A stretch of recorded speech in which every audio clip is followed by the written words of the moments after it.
Assalamualaikum warahmatullahi taala wabarakatuh. Waalaikumsalam warahmatullahi wabarakatuh. Bismillahirrahmanirrahim. Alhamdulillahirabbil alamin. Wassalatu wassalamu ala asyrafil anbiya'i wal mursalin. Sayyidina wa nabiyina syafiina Muhammadin sallallahu alaihi wasallam wa ala jami'i ashabihi wa ahli baitihi al-kiram wa ala jami'i tabi'in wa tabi'in lahum bi ihsan ila yaumil amma ba'd. Yang kami hormati admin Majelis Al-Azhar Pesantren dan juga yang kami takdimi para pengurus, panitia dan pihak yang telah memberikan tenaga waktu untuk kegiatan pengajian, kajian yang dilaksanakan di majelis ini. Semoga dengan lelah dan apa yang telah kalian curahkan untuk membangun kajian di akhir zaman ini menjadi wasilah bagi kita semua untuk mendapatkan ilmu yang manfaat barokah dan menjadi catatan amal jariah bagi kita. Pertama-tama, puja dan puji syukurnya mari kita panjatkan kepada kehadiran Allah Subhanahu wa taala, karena berkat nikmat dan hidayah Allah Subhanahu wa taala kita masih diberi kesempatan untuk berkumpul, untuk mengaji bersama, untuk mengkaji bersama perihal hal-hal yang berkaitan dengan agama, khususnya yang berkaitan dengan pekerjaan kita. Selawat serta salamnya semoga tetap tercurahkan kepada baginda Nabi Muhammad SAW yang membawa risalah Al-Hanifah, yakni dinil Islam. Berkat beliau juga kita bisa terangkis dari alam jahiliyah menuju alam yang terang beneran, yakni dinil Islam. Ta'aruf ya. Kenal kepada pemateri itu penting. Kenal kepada pemateri itu penting supaya kita tambah yakin juga apa yang disampaikan itu benar apa tidak, dan seperti itu. Maka dari itu ada penting dalam sebuah pertemuan untuk saling ta'aruf, untuk saling kenal. Makanya dikatakan man lam yakunil ma'rifah lam yakunil mahabbah. Kalau tidak kenal maka tidak sayang. Nama saya langsung saja ya, nama saya Husain saja, nggak ada terusannya, nggak ada Muhammadnya, nggak ada apanya. Nama saya Husain, kelahiran Sampang, Madura, tapi sering tinggal di Malang. Terus untuk pendidikan kami ini lulusan pesantren murni, nggak pernah sekolah di lulus SD langsung mondok ke pesantren, dan hingga lulus di pesantren dan sekarang kesibukannya bantu ngajar di rumah. Itu mungkin sekilas dari apa yang mengenai diri saya. Terus selanjutnya kita akan membahas tentang tema yang selalu hangat setiap tahun ya. Jadi tema ini hampir setiap tahun menjadi diskusi yang memanas antara orang yang memperbolehkan dengan orang yang tidak memperbolehkan. Pada kesempatan kali ini saya bukan termasuk orang yang radikal anti terhadap toleransi. Tidak. Saya juga kita sebagai umat Islam harus mengikuti ajaran agama Islam. Dan di antara ajaran Islam itu adalah at-tasam, bertoleransi. Toleransi itu adalah ajaran Islam yang telah diajarkan oleh Nabi Muhammad SAW kepada para sahabat, dari sahabat kepada tabi'in, tabi'in hingga sampai kepada kita. Di antara apa itu toleransi? Ibnul Barbari mengatakan toleransi itu taraku suku TV lil dinil ghairi bila musyarakatah fihi, yaitu meninggalkan diam terhadap membiarkan orang yang beragama lain mengerjakan ibadahnya tanpa kita ikut andil dalam itu. Itu adalah tasamuh atau toleransi. Jadi toleransi itu bukan kita mensukseskan acara mereka, bukan. Toleransi itu ya kita ketika ada orang Kristen, ada orang Yahudi, ada orang Buddha, atau ada agama-agama lain sedang menjalankan ibadahnya, kita diam. Kita tidak mengganggu mereka, tidak menghalangi mereka. Itu adalah toleransi dalam Islam. Banyak yang salah paham dengan toleransi ini. Ada yang mengatakan toleransi itu kita menghormati mereka. Jangan menghormati. Menghormati berarti kita mengakui kalau itu benar. Toleransi yang benar itu bukan menghormati, tapi kita diam dengan apa yang mereka kerjakan. Kita tidak mengganggu, kita tidak menghalangi. Dan juga kita tidak mensukseskan acara mereka, ya terserah mereka. Itu adalah toleransi versi Islam. Kalau kita melakukan hal-hal yang itu dapat mensukseskan, seperti kita umpamanya menyediakan apa-apa terus mereka untuk dipakai mereka untuk merayakan perayaan orang Kristen, maka itu bukan toleransi namanya, tapi kita ikut hati dalam perayaan tersebut. Jadi pertama yang ingin saya tekankan di sini, toleransi dalam agama itu kita diam dan tidak mengganggu perayaan mereka tanpa menghalang-halangi, tanpa bagaimana, tapi tidak ikut berkontribusi dalam kesuksesan acara mereka. Itu adalah toleransi yang sebenarnya. Itu adalah toleransi yang sebenarnya. Kemudian bagaimana kita hukumnya kita mengikuti tahun baru, ikut merayakan tahun baru Masehi? Ini bagaimana hukumnya? Pertama, sebelum saya nggak mau vonis ini haram, ini halal, ini mubah, ini makruh atau bagaimana dulu. Tapi kita coba berpikir kritis, berpikir objektif sesuai dengan petunjuk, baik itu dari hadis Rasulullah atau dari Al-Quran. Ada sebuah hadis yang diriwayatkan dalam kitab Sahih Bukhari. Kalau ada hadis yang termaktub dalam Sahih Bukhari atau Sahih Muslim, hadis ini dijamin termasuk hadis yang sahih. Itu. An Abi Sa'id radhiyallahu anhu, anna Nabi sallallahu alaihi wasallam qala. Dari sahabat Sa'id bahwasanya Nabi itu bersabda, qala la tattabi'unna sunanan man qablakum shibran bi shibrin.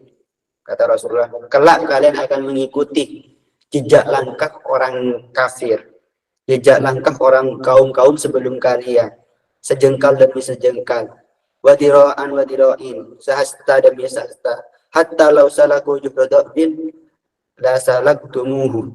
Kunna ya Rasulullah, paman al-yahud wan nasara, qala faman. Jadi Rasulullah itu pernah bersabda, di kelak umatku itu akan mengikuti jejak langkah kaum sebelum kalian. Terus umat Islam itu akan mengikuti jejak langkah orang-orang sebelum kalian, umat-umat sebelum kita. Selangkah demi selangkah, sasta dan sasta terus diikuti. Bahkan seandainya mereka masuk, orang kafir itu masuk kepada sebuah lubang yang berbahaya, orang Islam akan ikut juga seperti itu. Dan ini terbukti untuk zaman kita. Mungkin ya hari ini sebagian kita menyaksikan ada yang memperbolehkan kita ikut tahun baru. Kemudian ada pada tahun berikutnya ada yang memperbolehkan kita mengikut Natalan. Pada tahun berikutnya kita bukan cuma diperbolehkan ikut, tapi boleh menyampaikan selamat hari Natal kepada mereka. Bahkan pada akhirnya ada yang menjaga gereja untuk mensukseskan acara orang Nasrani, acara orang Kristen. Tidak sampai di situ, nggak cuma ada yang jaga gereja, bahkan ada yang sampai masuk dalam gereja. Ada yang sampai masuk dalam gereja, dan yang lebih mengecewakan lagi, mereka di gereja malah membaca selawat. Mereka malah main banjarian di dalam gereja. Ini kan penistaan ini terhadap selawat itu sendiri. Selawat itu harus dilaksanakan yang di tempat yang mu'adzam. di tempat yang terhormat. Sedangkan gereja itu adalah paling jeleknya tempat. Kenapa saya katakan paling jeleknya tempat? Karena di dalam gereja itu Allah Subhanahu wa taala disyirikkan, Allah taala dihina. Malah tempat tersebut dibuat untuk membaca selawat. Jadi yang dikatakan oleh Rasulullah itu benar untuk hari kita hari ini. Pertama cuma mendiamkan, kedua pada berikutnya malah mengucapkan, pada berikutnya memperbolehkan ikut serta, pada berikutnya menjadi tim sukses menjaga keamanan mereka. Pada berikutnya saya masuk kepada gereja dan melakukan hal-hal yang tertera dalam gereja. Ini adalah sabda Rasulullah yang benar-benar terjadi pada hari. Apa hukumnya menjaga gereja? Boleh apa tidak? Hukumnya nggak boleh. Kecuali yang melakukan itu adalah aparat keamanan, polisi, tentara, maka itu hukumnya boleh. Kalau yang menjaga gereja bukan aparat keamanan, bukan polisi, bukan tentara, maka hukumnya nggak boleh. Sebab negara kita itu punya polisi, punya tentara. Lantas kenapa kita rakyat biasa malah ikut jaga mereka? Atas dasar keamanan kemanusiaan, ada yang polisi, ada tentara. Kenapa kita malah ikut serta dalam hal itu? Itu untuk hukum menjaga gereja. Lantas bagaimana hukum kita masuk ke dalam gereja kemudian menabur rebana dalam gereja? Hukumnya tambah nggak boleh. Kenapa saya katakan nggak boleh? Gereja itu adalah tempat yang paling jelek. Di gereja itu ada patung. Ada patung Yesus.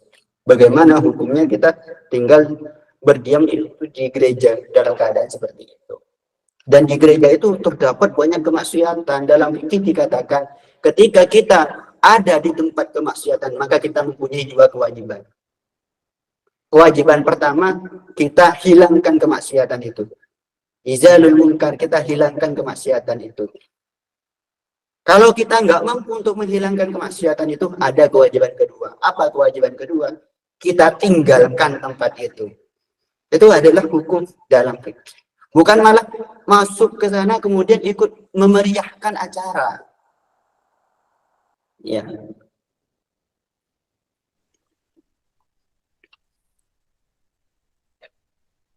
Kemudian Imam Nawawi dalam Syarhu An-Nawawi ala Muslim, Imam Nawawi mengomentari hadis tadi. Maksudnya dalam apa kita meniru orang kafir? Kata Imam Nawawi, bi syiddatil muwafaqah lahum wal murad al muwafaqah fil ma'asi wal mukhalafat la fil kufri wa fi hada mu'jizati Rasulillah sallallahu alaihi wasallam. Kata Imam Nawawi, kita mengikuti orang Yahudi, kita mengikuti orang Nasrani, bukan dalam kekufurannya. Kalau kekufuran kita enggak. Kita mengaku kita NU, kita Islam, kita Ahlus Sunnah wal Jamaah. Tapi apa yang diikuti? Al-muwafaqah fil ma'asi. Kita ikut serta dalam melakukan kemaksiatan sebagaimana mereka lakukan. Jadi bukan yang dimaksud Rasulullah ini mengikuti mereka lantas kita pindah agama, enggak. Tapi dengan kita ikut serta dalam mensukseskan kemaksiatan mereka atau bahkan menjadi tim sukses dari kemaksiatan yang dilakukan oleh mereka, maka kita termasuk dari apa yang telah disabdakan oleh Rasulullah ini sebagai orang yang telah tertipu sehingga kita mengikuti apa yang diikuti oleh apa yang dikerjakan oleh orang Kristen ya. Kenapa? Karena dalam agama Islam itu kita punya tahun sendiri yang disebut dengan tahun Hijriyah, atau dalam bahasa Arabnya itu dikenal dengan As-Sanah Al-Qamariyah. Kita harusnya berpatokan dalam ini. Kemudian juga Al-Imam mengatakan wa minal bidah wa min dzalika, Imam Suyuti mengatakan dalam kitab Al-Ittiba Al-Amru bil Ittiba wa Nahyi 'anil Munkar, Imam Suyuti mengatakan wa min dzalika al bidah wal munkarat ayadul yahud au ghairuhum minal kafirin au al-a'jam aw al-a'rab la yanbaghi lil muslimin ay yatashabbaha bihim fi syai'in min dzalika wa la yuwafiquhum alaihi. Kata Imam Suyuti, termasuk bid'ah munkar, bid'ah yang diharamkan dalam agama, kita mengikuti hari raya orang Yahudi, hari raya orang Nasrani, dan hari raya orang kafir yang telah ad-dhalim, padahal mereka telah tersesat. La yanbaghi lil muslim ayat tashabbah bihim fi syai'in min dzalika. Kita sebagai orang Islam nggak boleh ikut tasabbuh dalam masalah ini, dalam mengikuti apa yang mereka kerjakan. Maksudnya bagaimana? Ya kita sebagai umat Islam harus mempunyai identitas sendiri, harus mempunyai tahun sendiri. Dan kita dalam sikap kita dalam masalah tahun baru ini, kita nggak boleh ikut serta dalam ini. Ada banyak sebab kenapa kita nggak boleh ikut serta dalam perayaan tahun baru. Sebab pertama, karena di tahun baru itu di sana banyak kemaksiatan. Apa? Mulai dari zina, mulai dijadikan momen untuk apa? Melampiaskan syahwat. Itu di tahun baru semua itu penuh dengan kemaksiatan. Kalau kita ikut serta dalam itu berarti kita menjadi bagian dari orang yang mensukseskan kemaksiatan yang sedang berlangsung. Ini nggak bisa, tidak boleh. Dan kita tidak diperbolehkan mengikuti apa yang telah dilakukan oleh orang-orang sebelum kita. Kenapa? Karena kita mempunyai syariat sendiri. Allah Subhanahu wa taala berfirman, "Tsumma ja'alnaka 'ala syari'atin minal amri fattabi'ha." Kata Allah Subhanahu wa taala kepada Nabi Muhammad, kita telah memberikan kepada umat ini, umat Nabi Muhammad, syariatin, sebuah syariat, sebuah aturan. Fattabi'ha, maka kita ikuti syariat kita. Wala tattabi' ahwa'al ladzina la ya'lamun, dan kita nggak boleh ikut serta mengikuti jejak langkahnya orang-orang alladzina la ya'lamun, orang-orang yang tidak mengetahui kebenaran, orang kafir, orang Nasrani, orang Yahudi. Kita nggak boleh ikut mereka. Innahum la yununa anka min Allah sa'an wa innad dhalimina ba'dhum awliya'u ba'dhin wa wallahu waliyul mu'minin waliyul muttaqin. Karena apa? Karena mereka itu adalah orang zalim, dan kekasih orang zalim itu adalah orang zalim itu sendiri. Sehingga kita nggak boleh mengikuti apa yang kita seharusnya mengikuti syariat yang telah ada dalam agama kita, dan kita harus bangga dari ini. Namun fenomena yang terjadi sekarang malah sebaliknya. Ketika ada perayaan tahun Islam, tahun baru Islam, kita nggak mengikuti itu. Tapi ketika ada perayaan tahun baru Nasrani, tahun baru Masehi, kita malah ikut andil dalam memeriahkan.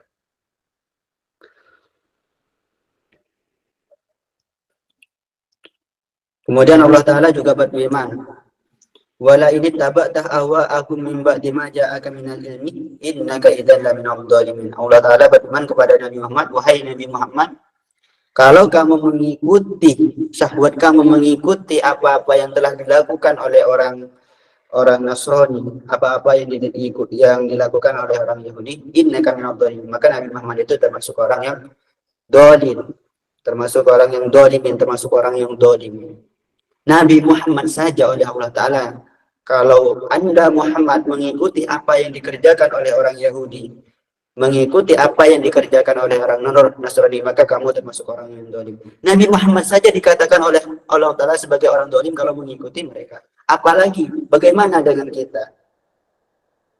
Maka bagaimana dengan kita? Maka kalau kita sebagai umatnya mengikuti tradisi orang Yahudi, mengikuti tradisi orang Nasrani, maka bukan cuma zalim aja, kita sangat zalim kepada diri kita, sangat zalim kepada agama kita. Fa in kana hadha khitabuhu li nabiyyi Muhammadin sallallahu alaihi wasallam. Kata Imam Syuuti, ayat ini khitabnya kepada Nabi Muhammad. Nabi Muhammad ketika mengikuti tradisi orang Yahudi, kata Imam Syuuti, itu dikatakan orang zalim. Pakai fahalu ghairi, bagaimana keadaan selain Nabi Muhammad kalau mengikuti tradisi mereka? Ida wafaqah haluhum, ida wafaqah al-jahilin awil kafirin wa fa'ala kama yaf'alun mimma lam ya'dan bi'illahu rasuluhu.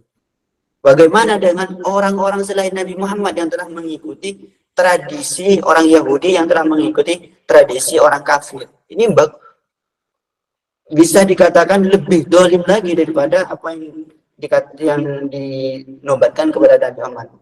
Seorang Nabi saja, Nabi Muhammad SAW, kata Allah, ya, dikatakan seandainya Nabi Muhammad mengikuti tradisi perayaan orang Yahudi, atau orang Nasrani, maka dia termasuk orang zalim. Maka bagaimana dengan kita kalau kita mengikuti tradisinya mereka? Mungkin bukan cuma zalim saja, di atas, kalau ada di atasnya zalim, ya kita itu adalah kedudukan kita. Maka bagaimana sih kita menyikapi tahun baru ini? Jangan sampai ikut-ikut merayakan tahun baru ini. Kita usahakan diri kita ini terhindar dari perayaan ini. Kita diam di rumah, jangan keluar pada perayaan ini. Kenapa ya? Karena ini bukan perayaan kita, ini perayaannya orang Nasrani, orang Kristen ini. Ini tahunnya orang Kristen, kita itu mempunyai tahun sendiri, kita itu mempunyai hijrah sendiri, kita itu mempunyai jati diri sendiri. Maka aklin nafsaka kama ala asyih masyatahu, maka perlihatkanlah ya ketaatan kita di tengah orang yang merayakan tahun baru. Kita diam di rumah sebagai bentuk kita ini menolak, ingkar ke bahwasanya ini adalah perayaannya orang-orang yang telah tersesat.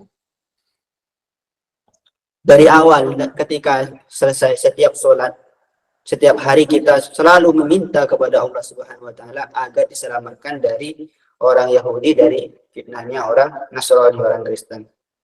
Dalam Al-Fatihah kita mengatakan syiratal ladzina an'amta 'alaihim ghairil maghdubi 'alaihim waladdallin. Ya Allah, berilah kami petunjuk, berilah kami jalan mustaqim yang lurus, jalan selainnya orang Yahudi dan selainnya orang yang Nasrani. Al-Maghdubin adalah orang Yahudi, waladdallin dan orang Nasrani. Setiap sholat kita membaca doa tersebut. Maka dari itu, ini adalah doa kita. Jangan sampai doa kita berdoa kepada Allah Ta'ala agar diselamatkan dari apa yang menimpa mereka. Jangan sampai kita malah menjadi orang yang melakukan kemaksiatan tersebut. Gitu. Apapun yang berbau tahun baru itu tidak boleh kita lakukan, termasuk mensukseskan tahun baru. Dengan apa mensukseskan tahun baru? Kita menjual atribut yang bisa dipakai di tahun baru, atau atribut yang bisa dipakai Natalan seperti trompet dan yang lain-lain. Ini nggak boleh untuk kita lakukan seperti itu. Mungkin ini yang bisa kami sampaikan. Kurang lebihnya kami minta maaf, mungkin bisa diperpanjang di sistem pertanyaan. Assalamualaikum warahmatullahi wabarakatuh. Waalaikumsalam warahmatullahi wabarakatuh. Baik, selanjutnya kita masuk ke sesi tanya jawab. Bagi yang ingin bertanya, silakan on mic atau bisa lewat kolom chat. Masya Allah, sepertinya banyak yang bertanya, Ustaz. Iya, banyak pertanyaan. Ustaz mau jawab berapa pertanyaan? Ya, semampunya ada.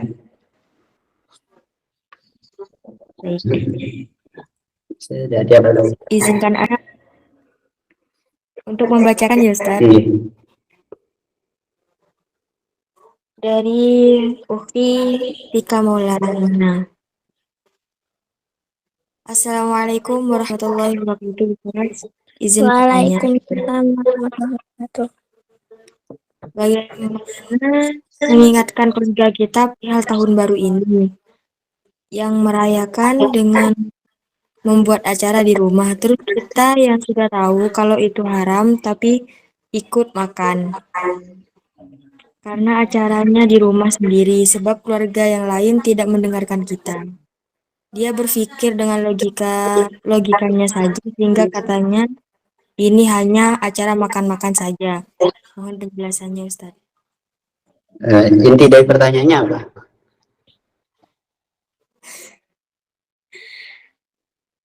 apa? Tidak merayakan. Nah, keluarga Mbak ini merayakan makan-makan gitu, Ustaz. Ya. Pertama, dalam kita beragama, kita nggak pakai logika ya. Benar, agama Islam itu agama yang memadukan antara nas dengan logika. Kita dalam beragama nggak selalu mengedepankan sehingga kita kaku, Dan tapi juga dalam kita beragama kita nggak mengedepankan logika sehingga kita menjadi liberal, tidak seperti itu. Dalam agama Islam keduanya itu saling dipadukan sehingga menghasilkan sebuah syariat yang begitu indah. Dan syariat Islam itu sumul, tamam, sempurna, apapun yang berhubungan dengan kita itu diatur dalam syariat Islam. Kemudian kalau cuma makan-makan Ustaz, tahun baru malam kita cuma makan-makan di rumah, mengadakan acara makan-makan di rumah, boleh nggak? Ini cuma makan-makan, hukumnya bagaimana ini? Ya nggak boleh. Kenapa saya katakan nggak boleh? Kenapa kok makan-makannya itu dipaskan pada tahun baru? Kenapa makan-makannya itu dilaksanakan pada tahun baru, pada perayaannya orang kafir? Kalau memang dia membuat acara makan-makan pas di tahun baru karena ingin ditempatkan pada tahun baru, maka ini nggak boleh. Tapi kalau cuma karena ini ketepatan pada tahun baru, maka hukumnya nggak. Karena ini hukumnya nggak boleh, bagaimana? Apa yang harus kita lakukan? Pertama, yang harus kita lakukan, kita cegah acara itu semampu kita. Kita nggak boleh itu kalau kita mempunyai ilmu pengetahuannya bahwasanya ini adalah hukumnya haram. Kemudian kita ridho dengan itu, diam dengan itu. Keluarga kita mengerjakan kemaksiatan itu, kita diam, maka kita kelak di akhirat yang bertanggung jawab atas kemaksiatan yang dilakukan oleh keluarga kita. Maka dari itu ketika ada salah satu keluarga kita yang mau mengerjakan kemaksiatan dan kita tahu kalau itu maksiat, itu haram, maka kita mempunyai kewajiban adalah izalatul munkar, menghilangkan kemungkaran itu sendiri dengan cara menasihati.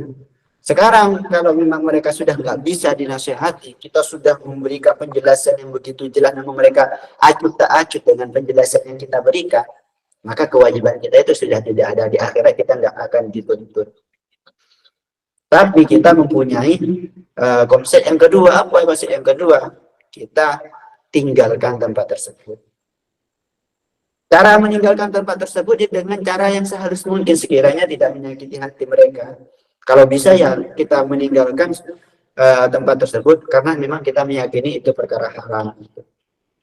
Atau seandainya kita memang nggak bisa lagi, saya harus makan di situ karena dipaksa gini-gini, ya apa-apa makan, tapi dalam hatinya, paling tidak dalam hatinya harus ingkar terhadap acara tersebut, bahwasanya ini adalah acara yang nggak diperbolehkan. Adapun kalau cuma hukum memakan makanan atau meminum minuman yang disediakan pada waktu itu, maka hukum makanannya tetap halal. Kalau memang uang yang dibeli, makanan yang dibuat untuk membeli makanan dan yang dibuat untuk membeli minuman itu dari uang halal, maka hukum makannya itu cuma halal. Tapi acaranya itu yang nggak boleh. Itu ya. Nah, Ustaz. Selanjutnya dari Siti Habibah. Assalamualaikum warahmatullahi wabarakatuh. Ustaz, izin bertanya, jika ada orang yang memberikan parcel Natalan, apakah makanan itu boleh dimakan atau haram? Ya, sebagaimana yang saya katakan tadi, boleh selagi makanan tersebut terbuat dari perkara halal. Maksudnya uang yang dibeli dari perkara halal gitu.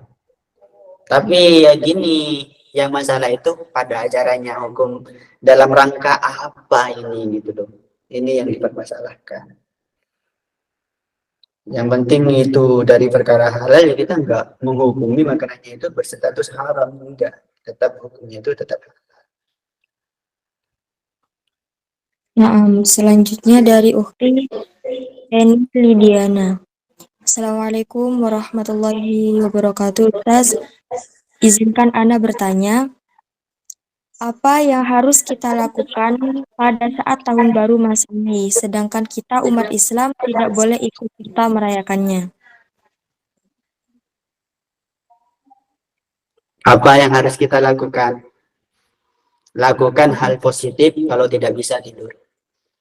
Apa hal positif? Ya kita sholat isya, sholat maghrib, sholat ba'diyah, kemudian ngaji. Kalau habis itu tidur. Ya, kalau nggak bisa melakukan hal-hal positif, nggak bisa ngaji, nggak bisa umpamanya ya majelis ini. Kalau bisa, kalau pas malam tahun baru majelis ini masih mengadakan kajian, ikut kajian majelis ini aja, insya Allah lebih bermanfaat.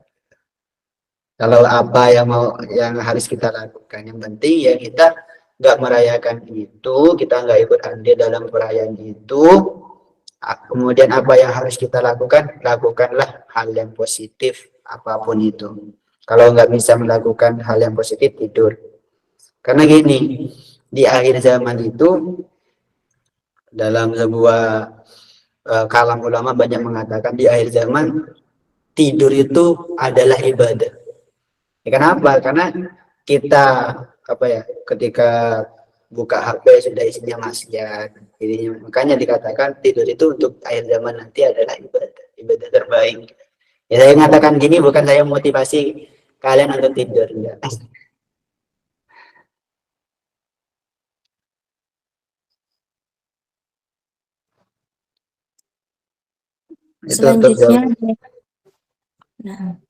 Selanjutnya dari Ukti Naila Nazra. Assalamualaikum warahmatullahi wabarakatuh. Afan Ustaz, Ana mau tanya, gimana hukumnya jika kita seorang muslim mengunjungi candi? Kan di candi itu banyak patung-patung. Gimana hukumnya, dosa apa enggak? Candi ya, pada hukum asal ya dalam agama Islam, patung itu ya semuanya itu tidak diperbolehkan kita membuat patung.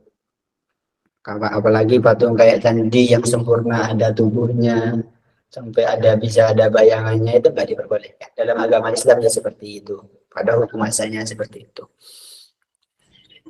Namun diperbolehkan membuat patung, membuat kayak boneka untuk dibuat permainan, maka itu diperbolehkan. Karena Siti Aisyah itu ada riwayatnya Siti Aisyah bermain dengan boneka. Makanya ulama mengatakan patung yang bentuknya seperti boneka untuk mainan anak-anak perempuan, maka itu hukumnya nggak apa-apa. Atau patung untuk kemaslahatan. Apa masalahnya? Seperti ada patung manusia untuk dibuat praktek oleh para dokter. Untuk dibuat praktek oleh para dokter, maka hukumnya nggak apa-apa juga. Kemudian bagaimana dengan patung yang ada di candi itu? Pada hukum asalnya emang nggak boleh kita kita mengunjungi tempat tersebut. Ya tapi gini, ini masih banyak khilaf ulama ya. Ada yang mengatakan boleh, ada yang mengatakan tidak. Di antaranya yang boleh itu di luar mazhab. Ada yang saya pernah membaca kitab Ahkam Taswir. Itu ada satu riwayat yang memperbolehkan membuat patung. Itu. Namun dalam mazhab kita Syafi'i, itu hukumnya itu ya nggak boleh kita kemudian membuat patung terus membangga-banggakannya gitu.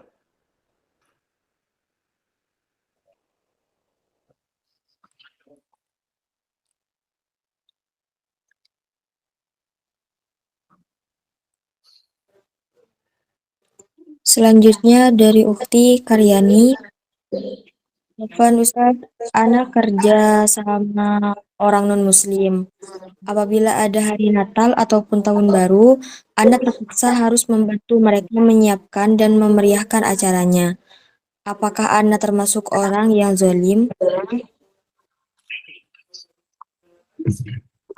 Ya, kita muamalah berhubungan bersosial dengan orang kafir itu nggak ada masalah.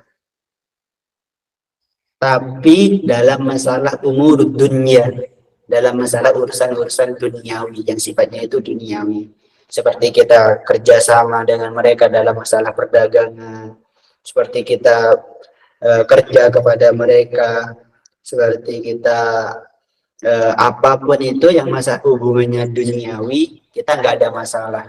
Kita diperbolehkan untuk bersosial dengan mereka. Itu dalam masalah bersosial umur duniawi.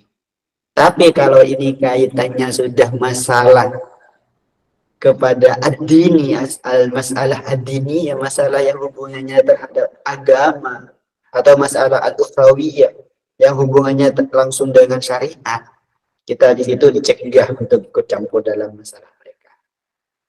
Dalam artian apa? Kita nggak usah ikut-ikutan, nggak usah ikut menjadi tim suksesnya mereka. Kita biarkan mereka merayakan, kita nggak boleh menghalangi perayaan mereka. Tapi dalam diri kita harus ada ingkar. Tentu sebagaimana saya ini teman dekatnya Ustaz. Apakah saya nggak boleh membantu mereka dalam mempersiapkan hari Natal? Nggak boleh. Tapi kita nggak bolehnya ini sampaikan kepada mereka dengan benar secara halus. Kita jelaskan bahwasanya dalam agama saya itu nggak boleh sampaikan dengan halus. Insya Allah mereka juga paham dengan keadaan mereka. Kalau mereka menuntut kita, mereka nggak paham dengan keadaan mereka, berarti mereka intoleransi. Berarti mereka tidak toleransi terhadap agama kita. Dan memang kebanyakan orang-orang Kristen, orang Yahudi khususnya itu nggak toleransi dengan agama kita. Kita tahu ya, negara yang mayoritas Muslim, pasti orang kafir di sana itu aman. Orang Kristen kayak orang Yahudi kayak aman. Tapi negara yang mayoritas, yang umat Islam menjadi minoritas, pasti kita terdolimi. Di Cina ada Islam Uighur, di Myanmar ada Rohingya, di Perancis, di Belanda, bahkan kalau di Belanda nggak boleh pakai cadar, nggak boleh gini. Kemudian di India kita terdesak. Tapi anehnya, yang dijuluki agama teroris itu malah agama Islam. Padahal agama apapun yang tinggal di negara Islam itu aman pasti. Itu adalah propaganda mereka. Jadi jawaban dari pertanyaan ini ya kita nggak boleh tetap ikut campur dalam mensukseskan acara mereka. Apakah kita termasuk orang zalim? Ya sebagaimana penjelasan yang telah kita bahas tadi itu berdasarkan hadis, berdasarkan qaulul ulama gitu.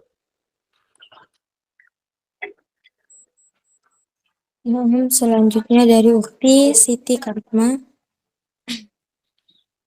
Saya mau bertanya, bagaimana jika kita mempunyai keluarga yang non-Islam, lalu mengundang kita yang beragama Islam untuk makan bersama atau berkumpul bersama keluarga besar karena agama mereka sedang merayakan hari spesial di agamanya, seperti hari Natal atau lain-lain. Apakah tetap dihukumi haram?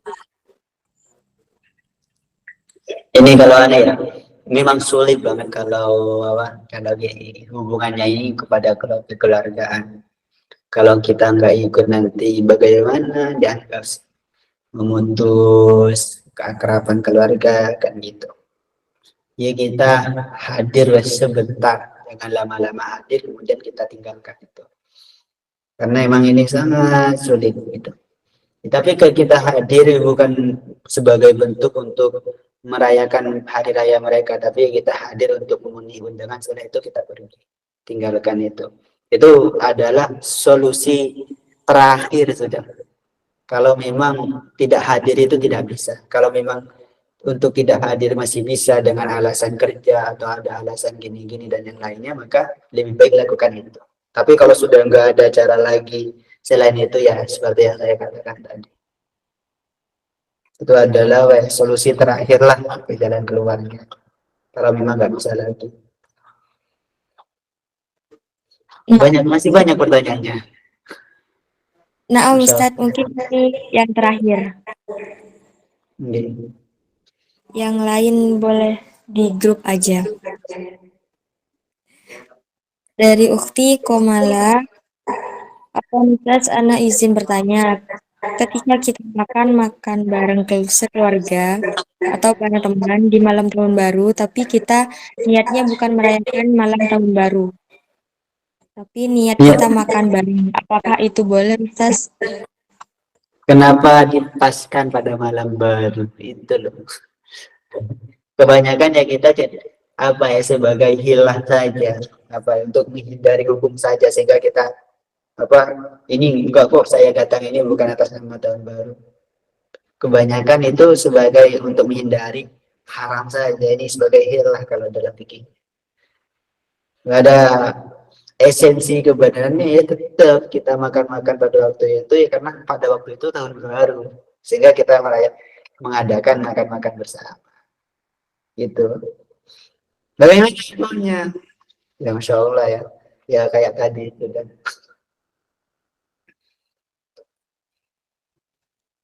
Masya Allah, syukuran Ustadz sudah berkenan untuk menjawab pertanyaan dari member. Selanjutnya kita masuk ke sesi doa kepada yang terhormat Ustadz Hussein. Mohon bimbingan doanya. Harus saya ya.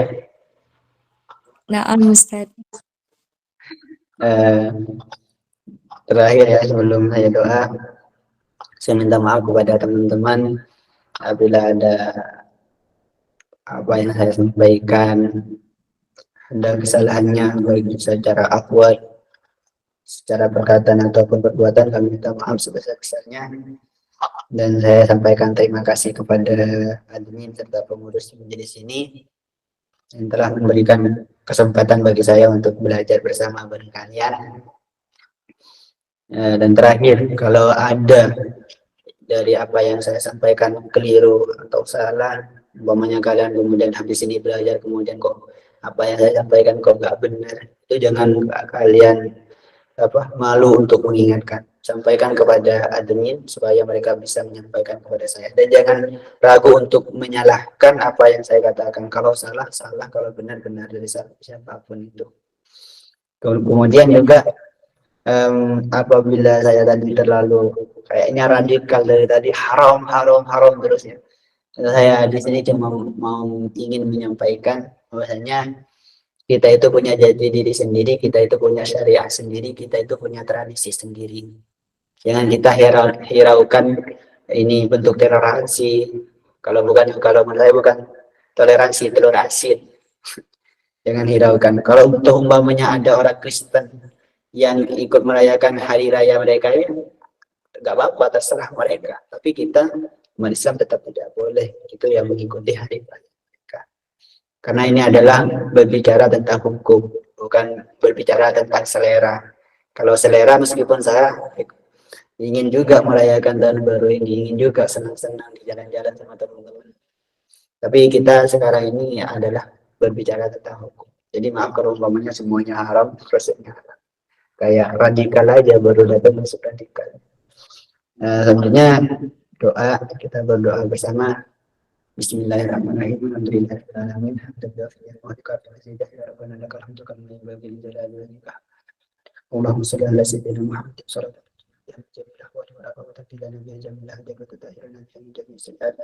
وترفعنا بيدك على درجة العلم أكثر غاية من الحياة وبدر من اللهم إني أسألك سلامة في الدين وعافية في الجسد وسعة في البدن والجسد وتوبة كبرى ورحمة إذا ما غفر اللهم إنا نعوذ بك من علم لا ينفع وقلب لا يخشى وإنا استجبت ربنا أرنا الحق حقا وارزقنا اتباعه وأرنا الباطل باطلا ربنا آتنا في الدنيا حسنة وفي الآخرة حسنة وقنا عذاب النار سبحان ربك رب العزة عما يصفون وسلام على المرسلين والحمد لله رب العالمين. تقبل دعاء السورة الفاتحة.